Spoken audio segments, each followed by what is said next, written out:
감사합니다. 오늘 우리가 함께 나눌 말씀은 요한일서입니다. 요한일서 3장 13절로 18절까지 말씀 함께 보도록 하겠습니다. 요한일서 3장 13절로 18절까지 제가 가진 성경으로 신약성경 391페이지입니다. 요한일서 3장 13절로 18절까지 우리는 계속해서 요한일서를 함께 살펴보고 있습니다. 요한일서를 함께 살펴보고 있는데 지난주에 목사님들과의 모임 속에서 한 가지 중요한 되게 이야기를 하나 듣게 되었습니다. 하나 이제 교육을 받고 하면서 한 가지를 들었는데 너무 좋아서 우리 성도들과 함께 나누고 싶어서 그 문구를 가져왔습니다. 뭐였냐면 하나님의 공적인 설교는 예배의 공적인 설교는 하나님의 신방이다. 신방이 뭔가요? 신방은 특별히 이제 우리가 알고 있는 신방은 장로가 찾아가서 단순히 이야기 나누고 잘 사셨어요? 뭐 괜찮으시죠? 이런 서로의 안위를 묻는 그런 시간이 아니라 사실 공적인 신방은 어떤 의미냐면 하나님 말씀을 따라 권면하고 위로하고 또 그 말씀을 따라 살아가는지 그 말씀을 따라 또 경계하기도 하고 성도들을 말씀으로 돌아보는 그 말씀을 기억하고 있는지 살아가고 있는지를 돌아보는 공적인 그 찾아가는 신방이거든요. 근데 이 공적 예배에서의 그 목회자가 전하는 그 설교는 하나님의 신방이다. 이런 것들을 이제 같이 이야기 나누는데 너무 큰 감동이었습니다. 주 안에 사랑하는 성도 여러분, 오늘도 이 시간을 통하여 하나님께서 이 말씀을 통해 여러분들을 신방하시고 또 그 말씀을 따라 여러분들의 생각과 그 마음과 또 어떤 그 기준들이 온전하게 세워지고 때로는 변화되어지는 또 나의 삶 가운데 그것들이 적용되어져서 삶으로 드러나고 나타나는 우리 모두가 되기를 주님의 이름으로 축원합니다. 아멘. 그런 시간들로 우리가 이 시간 함께 받고 또 은혜를 생각하는 것입니다. 하나님께서 이 시간 우리와 함께 하신다. 하나님이 이 시간도 우리의 주인 되신다. 우리에게 말씀하신다. 이런 마음으로 우리가 함께 이 시간을 귀하게 여겼으면 좋겠습니다. 오늘은 바로 본문으로 들어가서 함께 살펴보도록 하겠습니다. 13절인데요. 13절 말씀부터 함께 살펴보겠습니다. 13절 함께 읽습니다. 시작. 형제들아, 세상이 너희를 미워하여도 이상히 여기지 말라. 네. 세상이 너희를 미워하여도 이상히 여기지 말라. 기이하게 여기지 말라. 이런 의미인데요. 어떤 면에서 세상은 교회를 미워합니다. 이건 참 아이러니한 일이지요. 교회가 주의 복음을 따라 바르게 살아간다고 한다면 미워하기보다는 칭찬하고 또 사람들이 더 좋아할 것 같은데 우리가 복음을 알면 알수록 사람들이 잘만 살면 우리가 잘 살아내면 사람들이 더 좋아할 것 같은데 또 그렇지 않은 모습을 보게 될 때가 있습니다. 또 어떤 면에서는 세상이 교회를 미워하고 싫어합니다. 그럼 왜 세상이 교회를 미워할까요? 결정적인 이유가 있죠. 결정적인 이유는 뭐냐면 교회가 세상과 다르게 살아가기 때문에 그렇습니다. 교회가 살아가는 그 모습들이요, 세상의 모습들과 다르기 때문에 그 다른 모습들을 볼 때 세상은 교회를 미워합니다. 그렇죠. 근본적인 가치관, 근본적인 세계관이 다르니까요. 살아가는 이유와 궁극적인 목적도 다르기 때문에 그렇습니다. 세상 사람들이 살아가는 목적과 소망하는 바와 우리가 소망하고 바라고 기준으로 삼고 가치로 삼고 세상을 바라보는 관점 자체가 서로 다르기 때문에 그 모습이 다르니까 세상이 봤을 때 좋아하지 않는 거예요. 우리는 압니다. 우리는 알아요. 뭘 알아요? 하나님 나라의 일들을 통해서 하나님께서 원하시는 세상의 모습을 우리는 알잖아요. 할렐루야, 아시죠? 모르시지 않으시죠? 네, 아시잖아요. 그 모습을 알면 알수록 우리는 어떤 마음을 가집니까? 이 창조되어진 하나님께서 원하신 원래 세상이 정말 아름다웠고 복되구나. 알면 알수록 이렇게 하나님께서 원하신 뜻을 따라 살아갈 때 이 세상은 정말 아름답게 살아갈 수 있는 그러한 곳이었구나 아는 것입니다. 또 우리 가운데 근본적인 생각이 있죠. 그 중심에 우리는 하나님을 영화롭게 하고 그를 영원토록 즐거워한다. 이것이 무엇인지를 아는 자가 우리입니다. 그 하나님 영화롭게 한다. 그를 영원토록 즐거워한다. 이것이 얼마나 복되고 가치 있는 삶인지를 알죠. 이것도 혹시 모르는 분 계실까요? 이것이 무슨 의미인지, 이게 얼마나 복된 일인지를 모르는 분이 계실까요? 사실 이번 주에 어떤 목사님들 모임에 모여서 이런 이야기를 나누는데 어떤 목사님이 그런 말씀을 하시는 것을 들었어요. 젊은 목사님이긴 한데 그런 말씀을 하시는 거죠. 이렇게 하나님을 영화롭게 하고 영원토록 즐거워한다. 이게 굉장히 피상적이고 현실적이지 않은 이야기들로 자기는 솔직하게 이야기하는데 그렇게 생각된다는 거예요. 자기는 예수를 믿는데 본능적으로 그분의 표현으로 그 표현도 참 재밌기도 했는데 자기는 본능적으로 예수를 믿는데 본능적이라는 게 뭐냐? 우리가 흔히 알고 있는 예수 믿으면 천국 가고 믿지 않으면 지옥 가는 거 무서우니까 이 본질적 본능적으로 이것들을 내가 알고 있기 때문에 나는 예수를 믿는다. 이런 이야기를 솔직하게 말씀드립니다. 이렇게 말씀하시는 거예요. 어쩌면 그럴 수도 있겠다. 어쩌면 우리도 예전에 지금 그러신 분이 계실까요? 예전에 그렇게 피상적으로. 그래서 어떤 제가 가르쳤던 그 청년 하나가 사실은 제가 예전에 말씀드렸잖아요. 청년이 자기가 천국 가는 것이 싫은 건 아닌데 천국 가는 게 이제 그렇게 좋은가? 이걸 잘 모르겠다. 혹시 천국 가서 24시간 예배 드리면 물론 좋을 것 같기도 하다는 생각이 들고 그때는 이게 죄성이 없어지니까 좋겠죠 24시간. 근데 저는 그런 것보다 여행 다니고 잠깐 그 친구의 표현으로 거기서 산상 같은 이제 하나 한 잔 마시고 하는 게 저는 더 이렇게 좋은데 천국에 그런 거 없이 그냥 24시간 예배 드리면 물론 좋을 거 좋겠죠. 그럼 24시간은 좀 힘들 것 같은데 잠도 안 자나요? 이렇게 이야기하는, 그러니까 하나님을 영화롭게 하고 영원토록 즐거워하면서 살아간다고 이야기할 때 그게 너무 좀 현실적이지 않고 피상적으로 느껴진다. 이렇게 이야기를 이제 하는 분을 만나서 여기 또 있네 이렇게 생각이 들었어요. 충분히 그럴 수 있을 것 같아요. 충분히 그렇게 이야기하고 느낄 수 있을 것 같아요. 근데 왜 그럴까요? 사실 이건 복음에 대한 더 많은 이해가 되지 못했기 때문에 한 이야기일 것입니다. 실제적으로 그 복음의 풍성함을 잘 모르기 때문에 하나님을 바르게 할 때, 그리고 하나님께서 이루시는 그 일들, 그 하나님 나라의 복음을 바르게 할 때에 우리는 하나님을 압니다.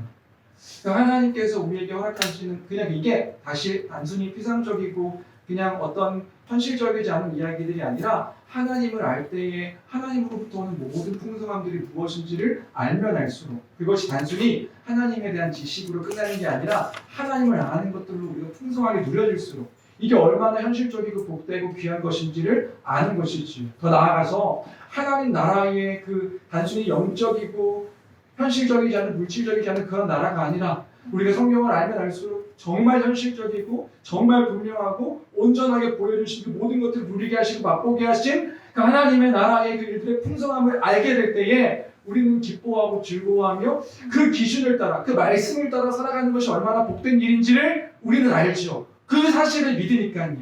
그것을 따라 살아갈 때에 이 말씀을 따라 살아가는 이 세상이 정말 복되고 귀하고 충만한 삶이구나. 이 어거진 세상 가운데서 정말 하나의 소망이 있다면, 정말 복된 소망이 있다면 영원한 소망을 하셨으니 이것이 너무 귀하구나. 이걸 우리가 알기에 이 근본적인 믿음 안에서 하나님의 뜻, 하나님의 말씀을 기준 삼아 살아가는 것들을 우리가 보일 때에 세상과 다른 모습, 다른 어떤 이야기들로 살아갈 수밖에 없어서 세상은 그러한 교회를 바라볼 때 미워하게 되는 것입니다. 현실적으로 그것들을 막 좋아하거나 하지 않는 거예요. 질투하기도 합니다. 너네만 잘났나? 우리 잘났다고 이야기하는 게 아닌데 그런 것들을 이제 착한 행실을 보고 베드로 전서의 말씀처럼 비방하기도 하는 거죠. 그럼 어떤 분이 이렇게 이야기하기도 할 수 있을 것 같아요. 이야기할 수도 있을 것 같아요. 목사님, 저는 아닙니다. 저는 다른 사람들과 부딪히지 않고 살 수 있습니다. 말씀대로 살아가면 부딪히지 않고 살 수 있지 않나요? 그럴 수도 있을 것 같아요. 어떤 면에 있어서는 그럴 수도 있습니다. 근데 잘 생각해 보면 어쩌면 그건 실제로 이 세계관과 가치관과 이것들을 따라 사람들과 부딪히지 않기 때문에 오는 그냥 평행선의 평화일 수도 있어요. 부딪히지 않으니까요. 그냥 그 사람들의 어떤 생각을 터치하지 않고 내 생각들을 침범받지 않으면 부딪히지 않으니까 오는 그냥 평화일 수도 있단 말입니다.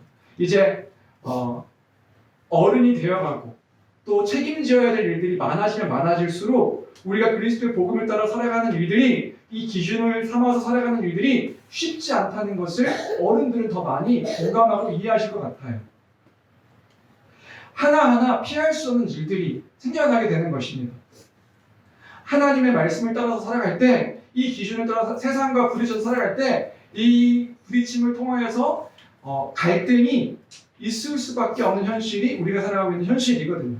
이건 예수님 시대에도 그랬고 초대교회 때도 그랬고 지금도 그런 것입니다. 뭐 예를 들어 볼까요?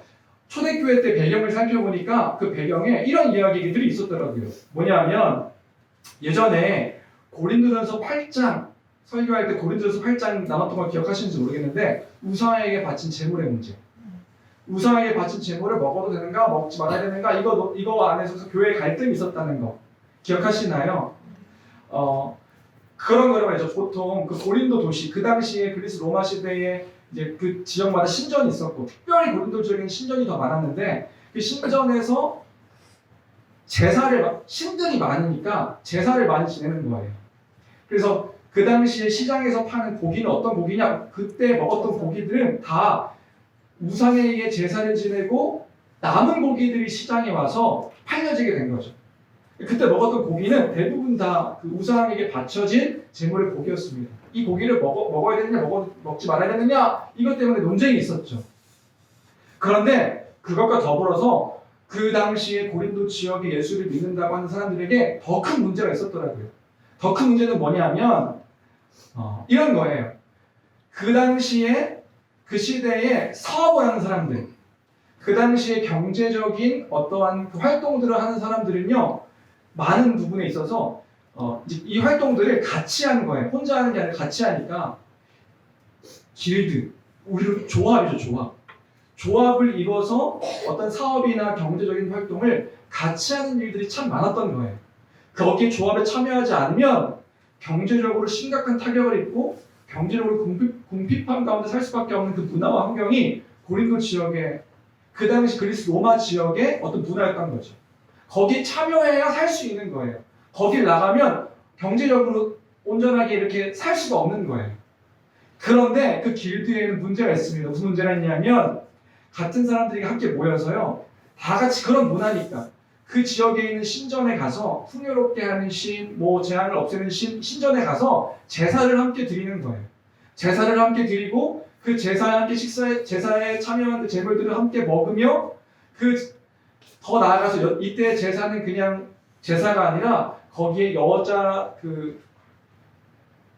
사제들이 있어서 그들과 성관계를 가지며 그런 어떤 것들을 통해서 그 신과 접하고 이런 문화들이 은근한 문화들도 같이 있는 거예요. 그것들을 같이 해야 그 길드에 그 조합에 껴서 함께 살아가는 거죠. 무슨 말인지 되세요? 그냥 단순히 제사 지내고 이런 문제가 아니라 음란하고 또 우상을 숭배하고 함께 그 우상에 바친 제물을 함께 먹으며 그 제사에 온전히 참여하여 왜냐하면 그래야 복을 받으니까요. 그 당시에는 더 무언가 사업이 안 되고 하면 신의 진노를 받았다고 하는 그런 인식들이 있으니까 거기에 참여하지 않았을 때 문제가 생기니 함께 참여하여 제사를 함께 드리는 그러한 그 문화가 고린도 지역 그리스 로마 시대의 문화였던 거죠. 당연한 문화. 그런데 그리스도인들이 거기에 생겨나게 된 거예요. 그 그리스도인들이 어떻게 살아가는 거예요? 그리스도인들이 나는 더 이상 저 신들을 섬기지 않는다. 나는 저들과 함께 할 수 없다. 이 문화 가운데서 그 제사에 참여할 수 없다. 이 음란하고 방탕한 일들을 할 수 없다. 거기서 참여하지 않는 일들이 생기는 거예요. 어떻게 돼요? 그러면 그 길드, 그 조합에 참여할 수 없게 되는 거예요. 그럼 어떻게 돼요? 경제적으로. 그럼 정말 실제적인 문제입니다. 경제적으로 궁핍하고 어려운 일들이 생기게 되는 거죠. 우리 편에서는요, 용감한 행동일 수 있어요. 그런데 그 당사자인 그 사람에게는요, 생계가 달려있는, 가족의 어떤 생계가 달려있는 큰 문제가 될 수도 있는 거죠.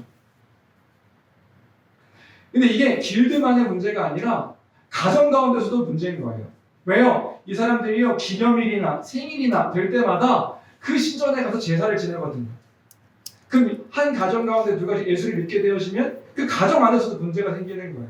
꼭 우리로 따지면 그런 것 같았어요. 옛날에 제사 지내고 어떤 사업할 때 돼지머리 고사 지낼 때 동전이 돼지 코에다가, 저는 이제 그 다음 세대여서 그런 것들을 접하지 않았는데, 사실 우리 저 세대 같은 경우는 아버지 세대가 그 모태신앙이다 보니까 어떤 사업지에 가가지고 돼지코에다가 돈 10,000원 꽂고 막 절하고 이런 것들은 접할 수 없었는데, 우리 아버지 세대 때 그런 일도 있었잖아요.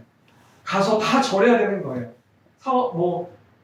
차 하나 사더라도 차에다가 돼지 놓고 이렇게 무사고를 기원하며 하는 일도 있었잖아요. 이런 것과 비슷할 수도 있겠다. 제사 지낼 때, 우리 추석 때 제사 지낼 때 어떻게 해요? 다 가가지고 그 제사상 차려놓고 절하고 하는 거잖아요. 그런 것들을 거부했을 때 어떤 일들이 일어나는 거예요? 쫓겨나는 거예요. 비방당하는 거예요. 문제가 생기는 거죠.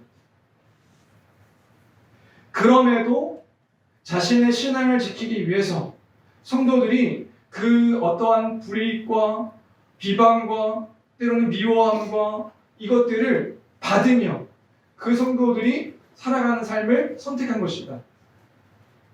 그러면 이런 질문을 할 수 있습니다. 왜 그들이 그러한 삶을 선택했을까?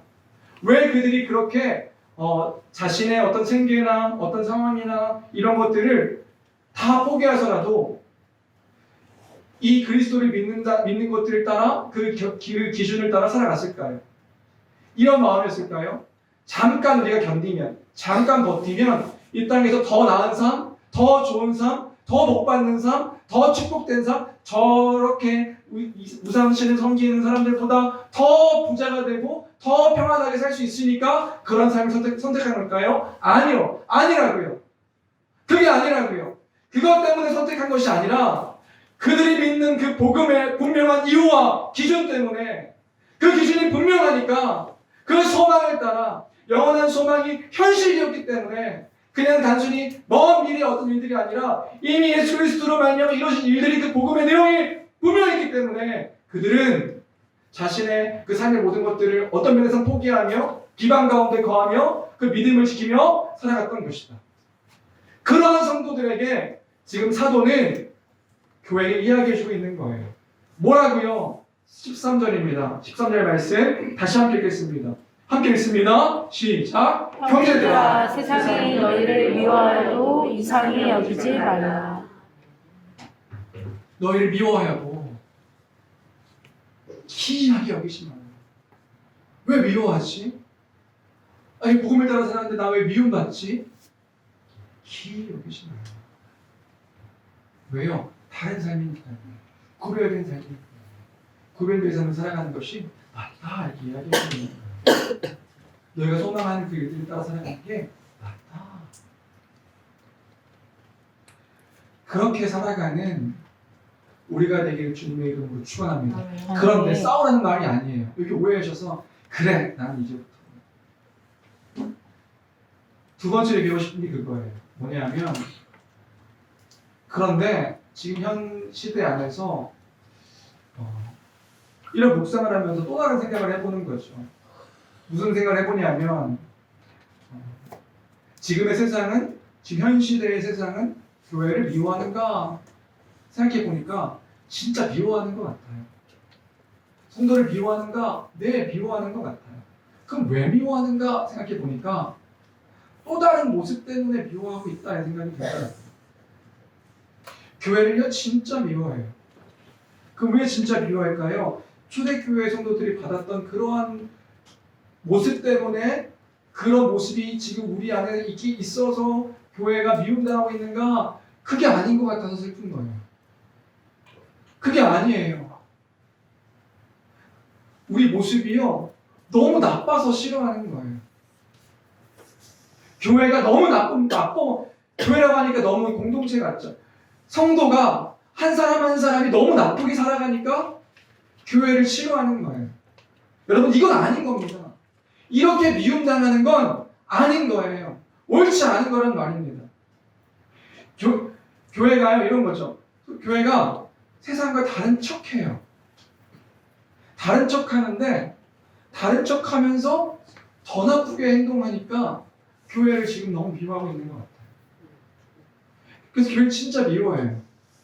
여러분 교회 안에서 거룩한 척, 젠틀한 척, 멋있는 척, 착한 척 다 해요. 성숙한 척. 그런데 교회와 이 문 밖으로, 이 교회는 사실 이 공간이 아닌데 이 교회라는 이 바운더리를 떠나면 변하는 사람이 너무 많은 거예요. 폭군이 돼요. 거짓을 일삼아요. 게으르고 부패하고 입술에서나 생각에서나 막 음란하고 하는 일들이 너무 많은 거죠. 이기적인 태도와 모습으로 사는 거예요. 그건 교회의 바른 모습이 아닌 겁니다. 제가 우스갯소리를 든 예화, 많이 듣는 예화가 있잖아요. 무슨 예화냐면 예전 교회에 있을 때 그 교회 집사님이 하루는 교회에 계신데 한 분이 물건을 팔러 들어오셔요. 물건을 팔러 들어오시는데 자기를 장로님으로 소개해요. 장로님으로 소개하고 이 물건을 사달라고. 나 어디 교회 장로다. 이 물건을 사달라. 그래서 장로님이시니까 좋은 물건 파신 줄 알고 그 물건 샀는데 어떻게 돼요? 그 물건 작동이 안 돼. 며칠에 작동이 안 돼. 작동이 안 되니까 장로님이 전화했죠. 그 장로님이 전화도 안 받고 예수도 안 되고. 그러니까 그분이 그 다음부터 얘기하시는 게 뭐냐면 내가 교회 들어왔는데 장로라고 얘기하면서 물건 파는 사람 그런 사람의 물건은 내가 사지 않는다. 왜요? 장로가 교회 장로인데 교회 장로는 직분자예요. 교회를 돌보고 다스리게 하는 그 누구보다도 교회 본이 되는 직분자인 거예요. 근데 그분이 뭐 하시는 거예요? 사기치고 다니시는 거예요. 거짓말 더 성실하지 못하게 사는 거예요. 못 믿을 직분이 된 거죠. 그 욕먹어요. 교회 안에서도 욕먹고 교회 밖에서도 부끄럽게 할 얘기 너무 많은데 그냥 하나만 얘기해도 이런 거예요. 여러분 생각하시는 거 너무 많잖아요. 장로만 그렇습니까? 목사도 많아요. 목사도 장로가 이런데 뭐 그냥 성도들도 다 똑같죠. 여러분 다들 아시잖아요. 코로나 때 우리 교회 예배당 찾으려고 얼마나 노력했습니까?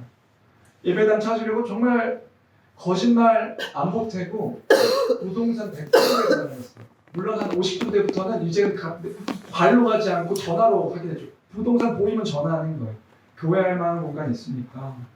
물론 다 뭐 없습니다라고 얘기하는 건 아니지만 열에 여덟은 또 물론 열심히 알아봐 주신 분도 있었지만 열에 여덟은 똑같아 한결같이 얘기하는 것도 있어요. 주인이 교회는 안 준답니다. 건물이 괜찮은 건물이 있는데 교회는 안 준대. 왜 교회는 안 준대요? 왜 교회를 안 줄까요? 교회가 들어오면 거기 있는 사람들이 싫어한대요. 이상하지 않습니까? 교회가 들어오면 거기 있는 사람들이 싫어한대요. 거기 있는 상가의 사람들이 싫어한대요. 그래서 우리가 싫어해가지고 소송도 걸렸잖아요. 거기 있는 사람들이 싫어한다고요. 교회가 들어오는 거. 플랜카드 걸고 아파트에서요. 교회 나가라고 플랜카드 거니까 못 들어간 거잖아요. 왜 싫었는데요? 우리가 바르게 사는 것들 따라 치워하게 된 건가요? 아니라고요. 옳지 않게 살아가니까요.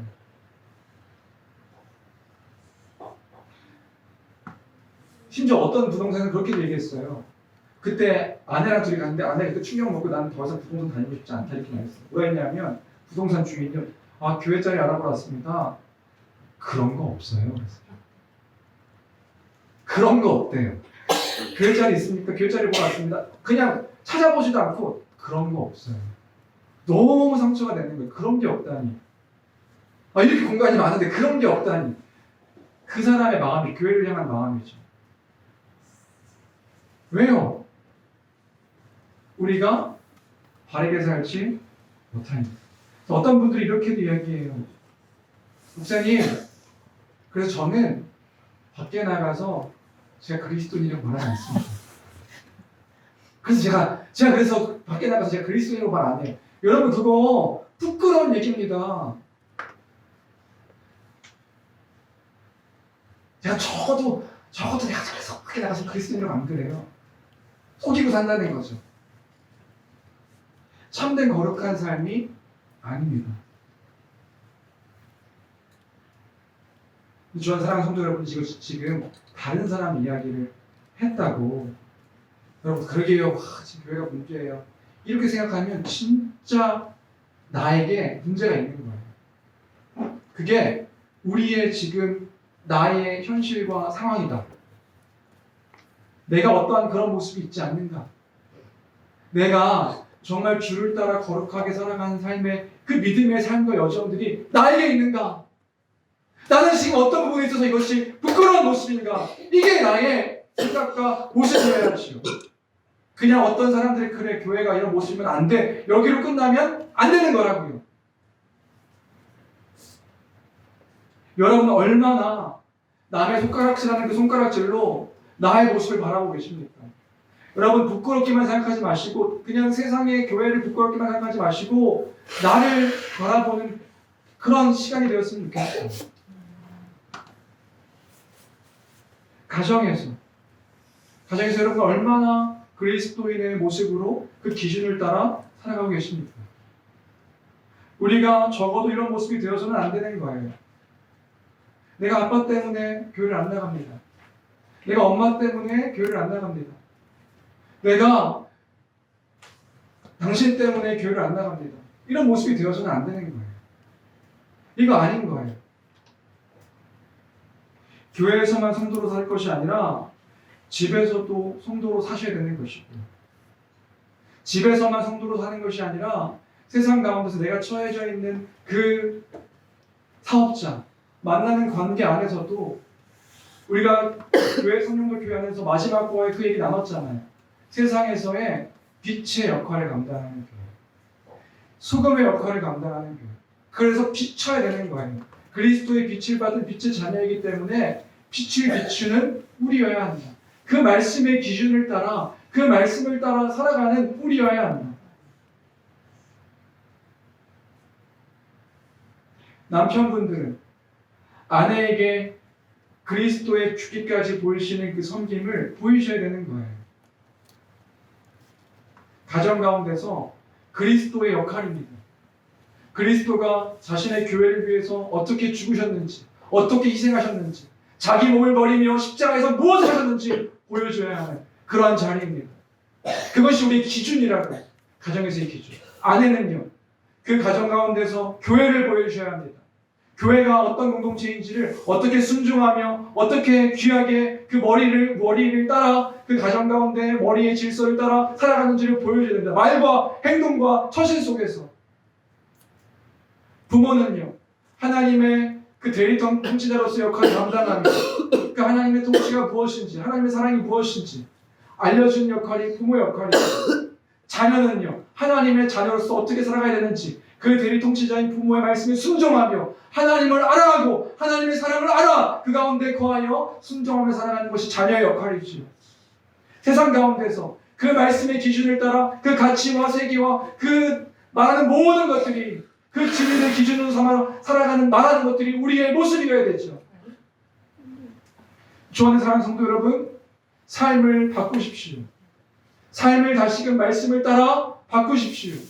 그 바꿈으로 우리가 세상이 우리의 모습을 보며 아유 더 더러워로 미워하는 것이 아니라 그 거룩한 삶을 따라 저들은 뭔가 달라. 저들은 너무 그 말씀 가운데 살아가는 것으로 세상과 달라. 그렇게 정말 미움의 모습들을 보고 또 그 가운데서 하나님을 더욱더 붙잡는 교회가 되기를 주님의 이름으로 축원합니다. 그런 모습이 되어야 되는 거예요. 그게 우리의 정체성입니다. 그런 우리의 모습을 보며 마지막 날에 그들이 고백하게 되는 거예요. 불신자들이. 나와 함께하는 이들이요. 우리가 사실 이 땅 가운데서 비방했었는데 저들은 그래도 끝까지 주의 말씀을 따라 살았습니다. 마지막 날에 하나님께 영광을 돌리게 하려 합니다. 우리가 봤던 베드로전서에 연구했던 내용이 있죠.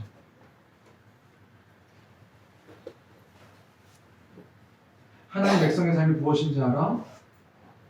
그 백성의 삶을 따라 살아가는 교회가 되기를 주님의 이름으로 축복합니다. 13절, 그 다음으로 14절인데요. 14절부터 그 교회의 또 마땅한 모습에 대한 이야기를 하고 있는데요. 형제를 사랑함이 마땅하다 이렇게 이야기하고 있는 거죠. 우리 14절 말씀 같이 읽겠습니다. 함께 읽습니다. 시작. 우리는 형제를 사랑함으로 사망에서 옮겨 생명으로 들어간 줄을 알거니와 사랑하지 아니한 자는 사망에 머물러 있느니라. 네, 무슨 말인가요? 다시 말하면 형제를 사랑하는 모습이 나타나는 것, 이것이 사망에서 생명으로 옮겨진 열매다 이렇게 말하는 거예요.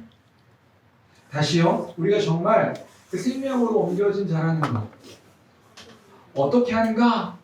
우리가 생명 가운데 거하는 자라는 사실을 어떻게 하는가?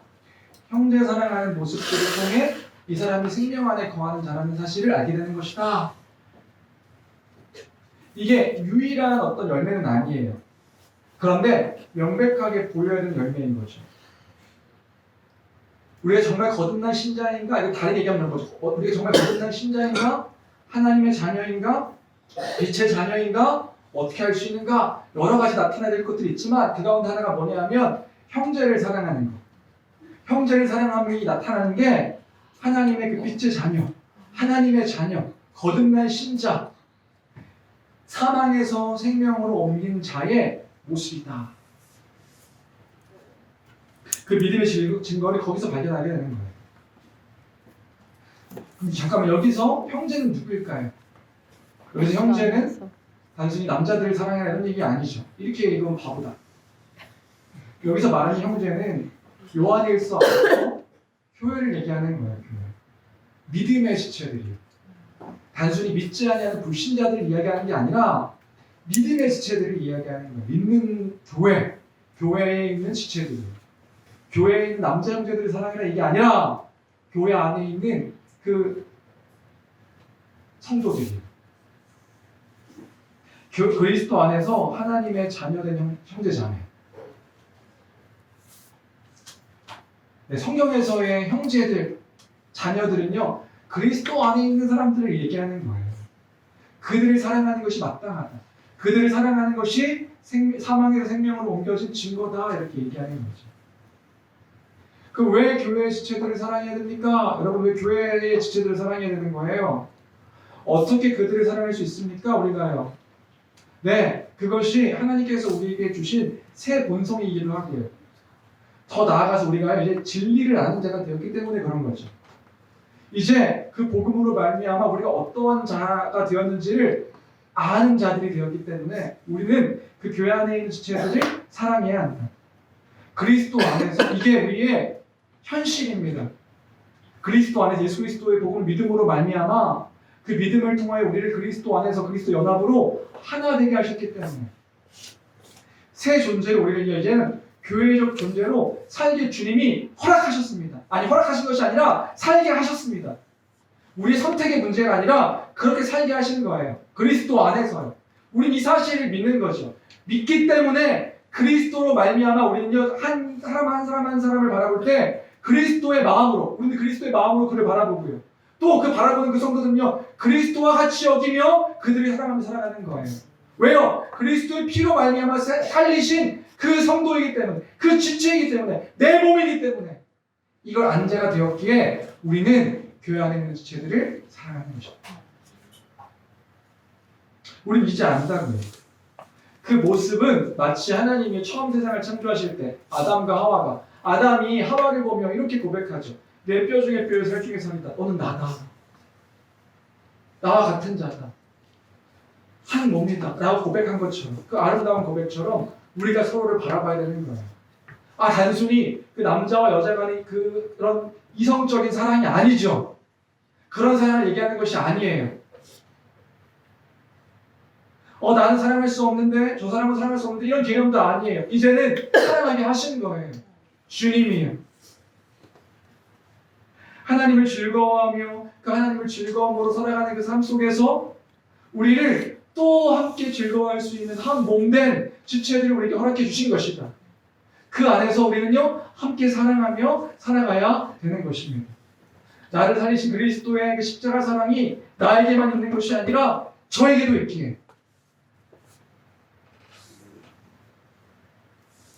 그 십자가 사랑의 절정으로 우리가 교회로 함께 살아가도록 하셨기 때문에 그를 바라보며 맡겨주신 또 하나의 영혼을 바라 함께 살아가는 것이죠.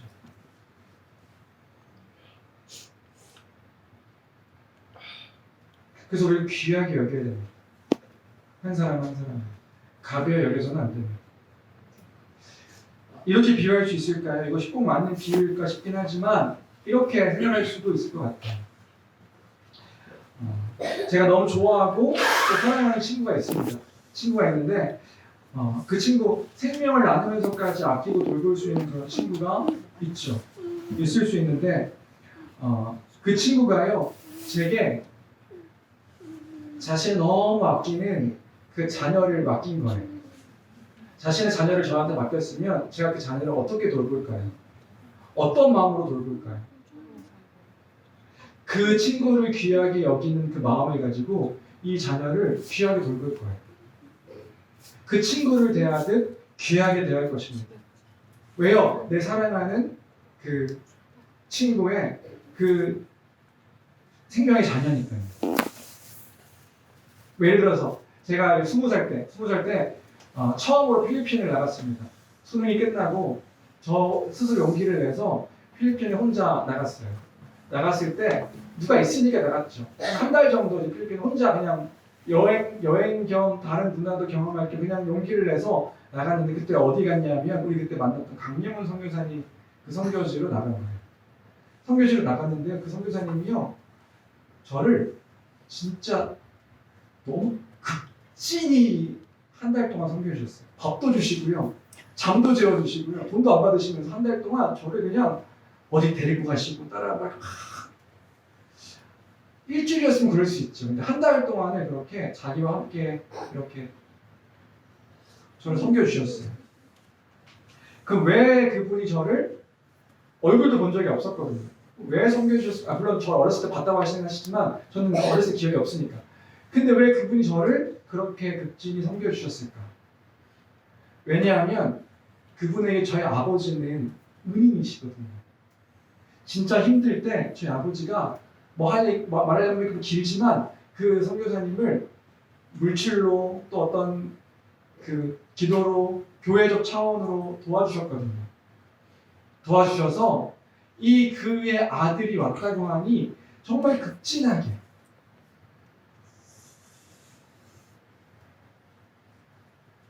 저라는 사람 때문에 한 게 아니죠. 아버지의 어떤 그 자녀이기에 섬겨주시는 거예요. 하물며 사람과의 관계에서도 그런데 우리 주님이 그리스도 안에서 하나 되게 하신 교회입니다. 그리스도께서 그 그리스도의 피로 말미암아 우리를 사시고 또 함께 사신 교회의 공동체라는 말입니다. 그런 존재다. 그렇게 우리에게 어떤 면에서 맡기신 사람들인 거죠. 그리스도를 대신하여 돌보며 보호하며 섬기도록 맡기신 사람들이 교회의 지체들이다. 그래서 그런 마음이 필요한 거예요. 그리스도를 섬기듯 섬기는 모습이 우리에게 있어야 되는 것이 마땅하다. 그리스도의 사랑받은 자와 같이 사랑해야 되는 것입니다. 그때에 우리는 뭘 알 수 있게 되냐면 그 형제를 사랑함으로 사망에서 옮겨 생명 가운데 들어가게 된 줄 아는 거예요. 그 하나님의 사랑을 아는 자로서 이 사랑 가운데 주님께서 맡겨주신 것이구나, 주님이 하나 되게 하신 것이구나, 이걸 아는 자를 보여주는 게 형제의 사랑이다. 그 생명을 함께 공급받고 있는 존재라는 사실을 알게 된 자들이니까요. 그 복음을 알게 되니까요. 우리에게 그 큰 하나님의 비밀이 우리에게 있는 것입니다.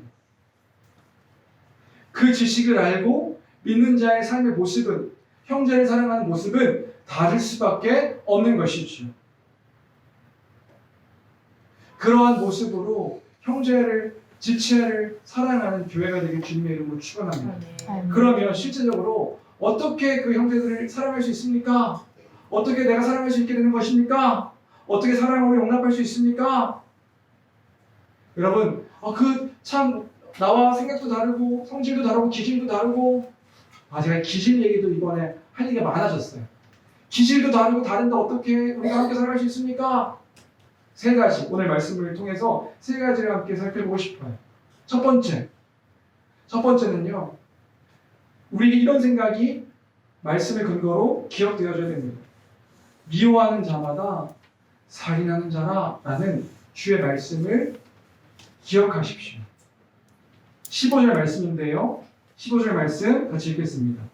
15절 함께 읽습니다. 시작. 그 형제를 미워하는 자마다 살인하는 자니 살인하는 자마다 영생이 그 속에 가지 않는 것을 아는 바라. 네, 미워하는 자마다 어떤 자라고요? 살인하는 자라.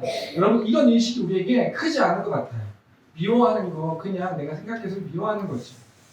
이건 살인하는 거랑 어떻게 같을 수가 있어? 아니요, 그게 살인하는 것과 같은 거다라는 생각을 해야 된다고요. 미워하게 허락하신 공동체가 아니구나.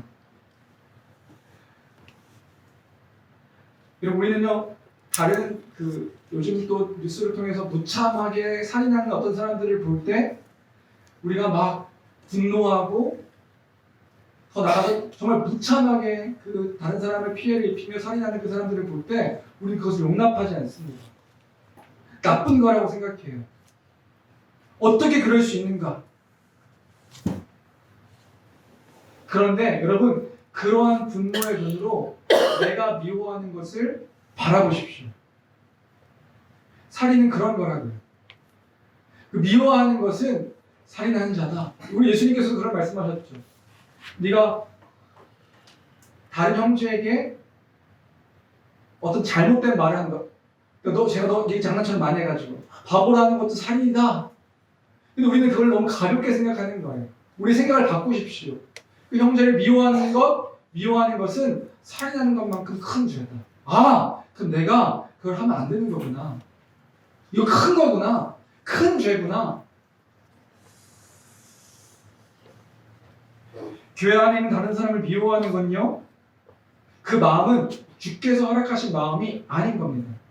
주께서 허락하신 마음이 아니면 어떻게 해야 돼요? 하지 말아야죠. 그건 마귀의 유혹입니다. 너무 그걸 자주 습관처럼 하는 그런 행동들은 마귀의 유혹인 겁니다. 옳지 않은 거다. 그리고 또 하나는요, 그 미워하는 마음은요, 단순히 그 사람, 미워하는 그 대상을 죽이는 게 아니라 나 자신을 죽인다는 거 여러분 아시나요? 다 경험해봤으니까 아시는 거잖아요. 그 미워하는 거요, 다른 사람에게 아무 해가 없어요. 그런데 그 미워하는 마음이 결국엔 나의 영혼을 병들게 합니다. 피폐하게 합니다. 왜요? 그건 하나님이 주신 마음이 아니니까요. 잘 보십시오. 여러분, 내 영혼이 다른 사람을 미워할 때 평안합니까? 아니면 사랑할 때 평안합니까? 미워하는데 평안한 사람을 본 적이 없습니다. 그 나를 죽이는 일입니다. 좋아하는 사랑 성도 여러분, 나의 교회하는 지체를 미워하지 않고 사랑하는 성도들이 되길 주님의 이름으로 축원합니다. 그 미움을 버리시고요. 이건 주의 뜻이 아니다. 미움을 버리시고요. 주의 사랑으로 더 풍성하게. 그 두 번째, 어떻게 사랑할 수 있는가? 미움은 살인이다. 또 하나, 그때의 그리스도의 십자가를 기억하는 것, 그것이 우리가 지체를 사랑하는 모습이다.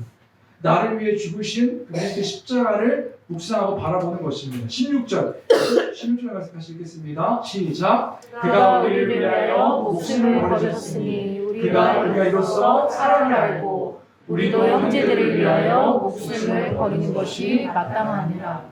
뭐라고요? 그가 우리를 위하여 목숨을 버리셨다. 그래서 우리가 사랑을 아는 자가 됩니다. 그 사랑이 무엇인지를 더 크게 더 묵상하는 거예요. 미움을 묵상하는 게 아니라, 여러분, 미움 묵상하면 미움 더 커집니다. 고통스럽게 합니다. 그럼 그 미움이 아니라 그리스도의 십자가 사랑을 더 묵상하는 거예요. 난 그리스도의 목숨을 받은 자, 그리스도의 생명을 받은 자, 그리스도의 사랑을 받은 자. 마지막 세 번째, 그리고요, 그 교회 형제들을, 교회 지체들을 사랑하는 것이 마땅하다는 것을 선포하는 것. 내가 사랑해야 할 대상이다. 내 목숨을 다하여 사랑해야 할 대상이다. 그리스도의 목숨을 바쳐서 저를 섬기셨듯이 내가 또한 그리스도를 닮아 그리스도를 따라 사랑해야 할 대상이다. 선포하는. 내가 사랑해야 될 주체다. 선포하는. 그래서 사망에서 생명으로 옮긴 자라는 것들을 우리의 삶으로 드러내고 나타내어 보이는 교회가 되길 주님의 이름으로 축원합니다. 그런 우리가 되어야 되는 거예요. 아 미워. 이 말이 많기보단 내가 사랑해야 될 사람이야. 내가 아끼고 돌봐야 될 사람이야. 이것도 물론 저 사람이 나를 그렇게 여겨주겠지 믿는 것도 중요한데 내가요. 내가 저는 왜 저렇게 행동하지 않아가 아니라 내가요. 내가 교회 안에 있는 지체들이라고 해서 여러분 교회 안에 있는 이 사람들로만 한정 짓지 마시고 가정 가운데서 또 믿는 사람들 가운데 모든 사람들을 그런 눈으로 바라볼 수 있는 그러한 지체로 바라볼 수 있는 사랑의 대상으로 바라보는 우리 모두가 되길 주님의 이름으로 축복합니다. 나를 보세요. 그리고 마지막 성경의 권면입니다. 마지막 성경의 권면 17절 18절은요. 그 형제 사랑을 구체적으로 실천하라는 거예요. 17절 18절을 마지막으로 읽겠습니다. 마지막으로 읽습니다. 시작. 누가 이 시간에 재물을 가지고 형제를 불평하려고도 자기 마음을 닫으면 하나님의 사랑이 어찌 그 속에 거하겠느냐. 자녀들아 우리가 말과 혀로만 사랑하지 말고 행함과 진실함으로 하자. 여기서 말과 혀로만 할 때 이 말이요. 오늘은 로고스더라고요. 말이라는 표현도 있지만 말씀이라는 의미도 되거든요. 무슨 말이냐면 말씀과 혀로만 사랑한다 이야기하지 말고 우리 그런 거 잘해요. 우리 복음을 알아서요. 그리스도의 사랑이 이런 겁니다. 우리는 교회는 하나입니다. 한 몸입니다. 네! 말씀으로 그렇게 이야기하는 것으로 끝나지 말고요. 우리의 삶으로 형제의 실제적인 이 교회 안에서의 적용이 있죠. 뭐예요? 형제의 궁핍함을 보고 또 재물을 가지고 있는데 이 하나의 어떤 실천의 내용인 거예요. 이거 하나만 보고 그래 돈은 형제한테 쓰는 거다. 이렇게만 머물지 마시고요. 형제의 어떤 모습을 보고 안타까운 모습을 보고 상태를 보고 아무것도 하지 않는 말씀은 형제를 사랑하는 거야. 그렇지. 형제를 사랑함으로 사랑하기로 결심합니다. 아멘. 나가서 또 폭군이 되고 또 거짓말하고 그 지체를 위해 살아가지 않고 이건 말과 혀로만 행동하는 사람인 거예요. 그게 아니라 하나하나 정말 맡겨주신 그들을 위해서 어떻게 행동하는 게 어떻게 희생하는 게 정말 그들을 사랑하는 일인가 고민하여 실천하는 삶으로 살아내는 우리가 되기를 주님의 이름으로 축복합니다. 오늘 설교는 좀 열린 결말로 여러분들에게 좀 마무리하고 싶은데요. 무슨 열린 결말이냐면 여러분들 하나하나 상황과 형편들이 다르니까요. 내가 지금 어떤 것들에 있어서 문제가 되고 있는 건가 생각해 보고요. 또 내가 지금 부족한 가운데 다른 사람들이 봤을 때 어떤 것들이 사랑으로 보이지 않을까 돌이키고요. 또 하나하나 말로 행동으로 나는 그런 기질이 아닌데 나는 그런 사람이 아닌데 아니요. 그럼 바꾸십시오. 바꾸는 거예요. 난 원래 그런 사람이 아닌데요. 원래 그런 사람이 아닌 건 주님의 모습 가운데서 바꿔야 될 일들인 겁니다. 선한 일들로 바꿔서 오늘 설교 제목처럼 말과 혀로만이 아니라 실천함으로 사랑을 드러내는 또 말씀 듣다가 바로 바꾸면 좀 민망하잖아요. 아니 바꾸십시오. 바꾸세요. 들었다고 내가 지금 바라면 아니 바꾸세요. 바꾸시라고요. 하나님의 신방으로 여기며 여러분들 바꾸십시오.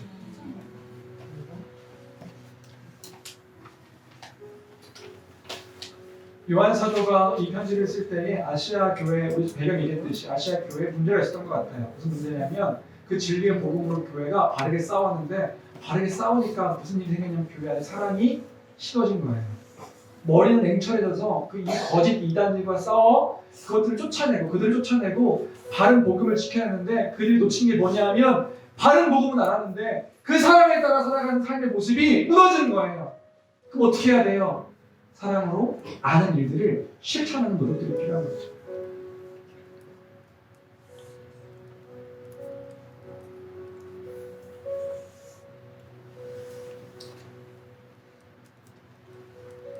진리를 위해 냉랭해지지 마시고